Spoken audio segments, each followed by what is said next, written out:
IETA is a business coalition that believes in market solutions to climate change. What that really means is that my member companies, who are large companies who are active all over the world, know that they have an emissions problem, but believe that they could be a part of solving it best if there are market-friendly approaches so that they can buy and sell units across international borders. That sort of implies that you need an international framework for doing it. So we've been active at the COPs since 1999 trying to help policymakers think through these ideas and come up with workable solutions. Okay, what kind of solution? Are you presenting some reports to the negotiators?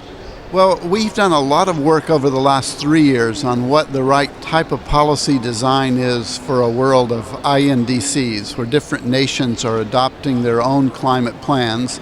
We've noticed that over 80 of them reference ways that they could use markets to enhance ambition.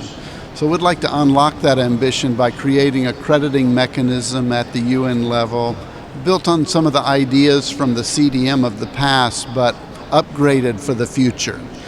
We'd also like to see clear accounting standards in the agreement so that when a company or a country buys and sells units across international borders, that they're not double counted, so that there's environmental integrity in the system. Those are some very basic ideas, but they grew out of research that we did with a team led by Professor Rob Stavins at Harvard University that gave us the underpinnings for developing our own thinking on it. Okay, a country like India said that they cannot deal without coal. What kind of recommendation would you address to a country like India? Well, we certainly recognize that India needs to develop more and is going to need energy for that, and that it's got a whole transition to work through over time. We believe that market-based approaches help with that because ultimately, if you're using a lot of coal, given that the atmosphere only has a limited amount that it can handle, if we're going to stay below 2 degrees, then there are going to have to be technological innovations.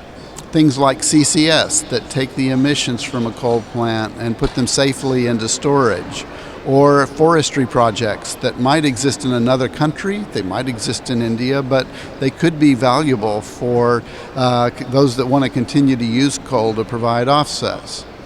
There's also ways that you can green your own electricity supply through renewable energy and driving more energy efficiency. So for business people, including those in India, having more choices that again allow cooperation across borders really give you a more resilient climate policy that can endure over time. But can they do that without any technology transfer from developed country? Well, technology transfer is certainly part of it. When you think about how many of the technologies out there that are really beneficial on this, that belong to the private sector, then you know you need a model that rewards private sector innovators.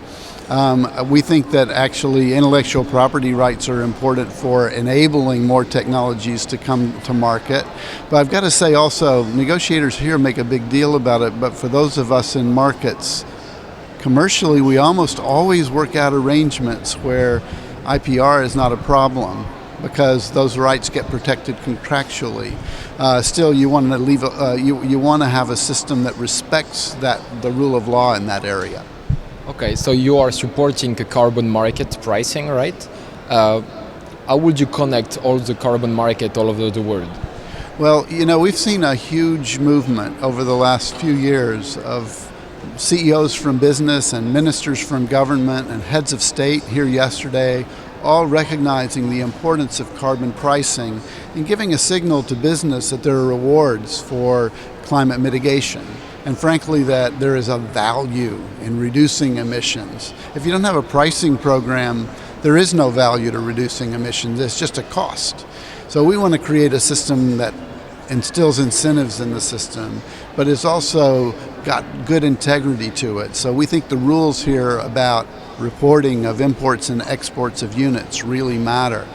But I also think that one of the most encouraging things that's happened already at this COP was yesterday when heads of state and the head of the World Bank launched the Carbon Pricing Leadership Coalition. It involved some CEOs from business to offer their support because they recognize that this movement about carbon pricing needs to spread more broadly and really needs champions at the international level. And I was really delighted that the voices from Hollande and from Trudeau and from Merkel were all there strongly supporting market-based solutions.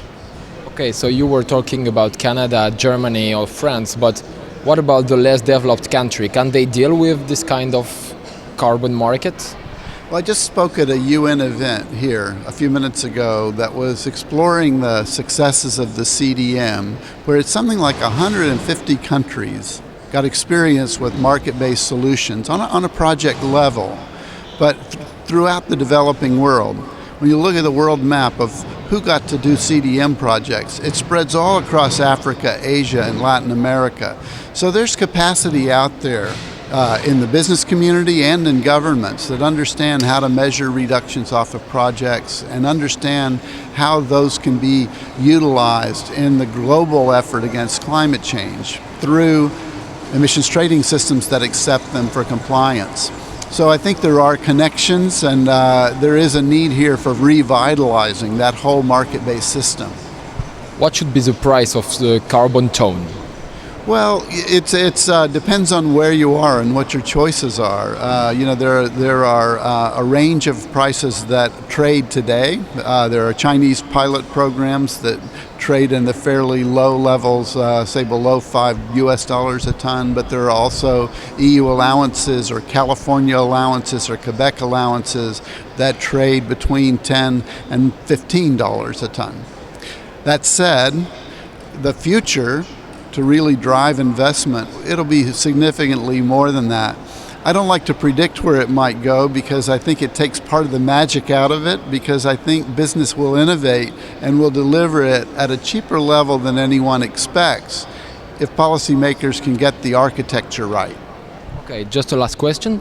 China is currently the biggest polluter of the whole world.